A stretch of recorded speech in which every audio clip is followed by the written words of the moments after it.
क्या खाएंगे भैया? अरे मुझसे क्या पूछता है रे? तू भी तो 18 साल का हो गया है। कुछ काम धाम कर, तो पैसे लेकर आ घर में, तो घर का चूल्हा जले। अरे चिल्ला क्यों रे भैया? हाँ बेटा, अब वो भी काम करेगा तो गुस्सा ना कर। हाँ इसे समझाओ ना माँ, वरना बहुत मुश्किल हो जाएगी। सिर्फ बैठे बैठे खाने मात्र से जिंदगी नहीं चलती। ये बोलकर हरिया गुस्से में घर से निकला और अपनी चाय की टपरी पर पहुंचा। हे भगवान, आज अपनी कृपा से मेरी सही कमाई करवा देना, वरना मेरे घर में चूल्हा नहीं जलेगा। हरिया अपनी दुकान सजाकर तभी ढंग से बैठ भी नहीं पाया था कि वहां जमींदार अपने आदमियों के साथ आ पहुंचा।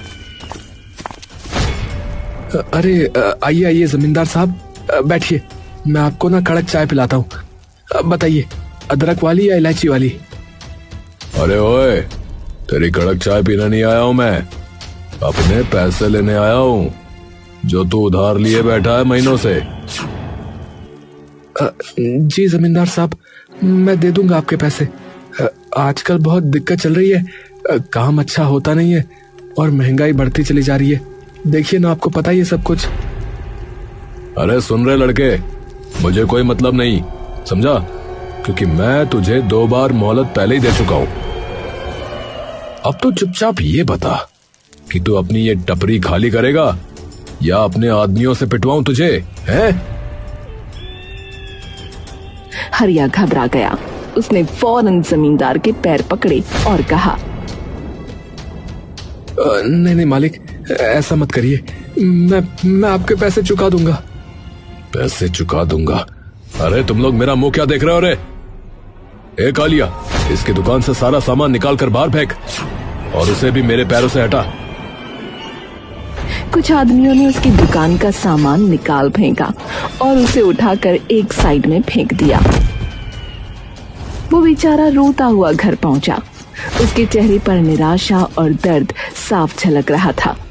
माँ और भाई उसकी हालत देखकर घबरा उठे। अरे बेटा, ये क्या हाल बना रखा है? चेहरा क्यों उतरा हुआ है? भैया क्या हुआ बताओ ना। माँ, आज हमारी टपरी भी चली गई। जमींदार ने अपने आदमियों से सब उजड़वा दिया माँ। अब हमारे पास ना दुकान रही, ना ही कोई सहारा माँ। ये सुनते ही गंगा देवी और लालू के पैरों तले जमीन खिसक गई। घर में सन्नाटा छा गया। हे भगवान, अब हम क्या करेंगे? भैया, तो अब हम 2 वक्त की रोटी भी नहीं जुटा पाएंगे। और क्या? अरे और क्या, मुझे तो बस यही आता था, चाय बनाना और बेचना।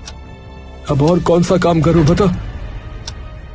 कुछ देर तक घर में सिर्फ सिसकियां गूंजती रहीं। फिर माँ ने गहरी सांस भरकर कहा, बेटा, याद है तुम्हारे पिता जब गए थे तब उन्होंने वो खेत छोड़ा था। भले ही वो सालों से बंजर पड़ा है, मगर अब तुम्हें उस पर मेहनत करनी होगी। माँ, वो खेत? अरे उस सूखी जमीन पर भला क्या उगेगा? वहाँ तो घास तक नहीं होती। कोशिश करने वाले की कभी हार नहीं होती बेटा। आज नहीं तो कल जमीन रंग लाएगी। अगर हाथ पर हाथ धरे बैठे रहे तो भूख से मरेंगे। हाँ भैया, माँ सही कह रही है, चलो खेत पर मेहनत करते हैं। अरे भाई, मगर उसमें लगाने के लिए बीज और खाद चाहिए। पैसे कहाँ से लाएंगे इन सब के लिए? खाना तक तो है नहीं घर में। गंगा देवी ने आंचल में हाथ डालकर अपना मंगल सूत्र निकाला और बोली, ये ले लो, इसे गिरवी रख दो। जो पैसे मिलेंगे उससे खेती शुरू कर देना।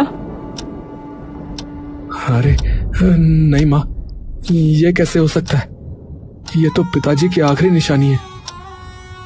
बेटा, अगर तुम्हारे पिता जिंदा होते तो वो भी यही करते। सुनो, मैं बेचने की नहीं कह रही, बस गिरवी रख दो। जब तरक्की होगी तो वापस छुड़ा लेंगे। बहुत मान मनोहार और आंसुओं के बीच दोनों बेटे आखिर मान गए। अगले ही दिन उन्होंने मंगल सूत्र गिरवी रखकर पैसे जुटाए। चलो लालू, अब कामयाबी या नाकामी सबकी सब हमारी मेहनत पर निर्भर है। हाँ भैया, अब पीछे हटना नहीं है, दोनों भाइयों ने ठान लिया कि वो खेत पर तरबूज की खेती करेंगे। दिन हो या रात, काफी तपती धूप हो या झमाझम बारिश हो, दोनों ने जी जान लगाकर खेत को संवार दिया।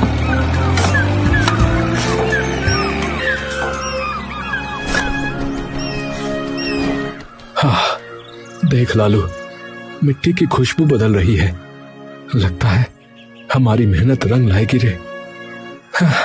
हाँ भैया, जमीन भी हमारी लगन को पहचान गई है लगता है।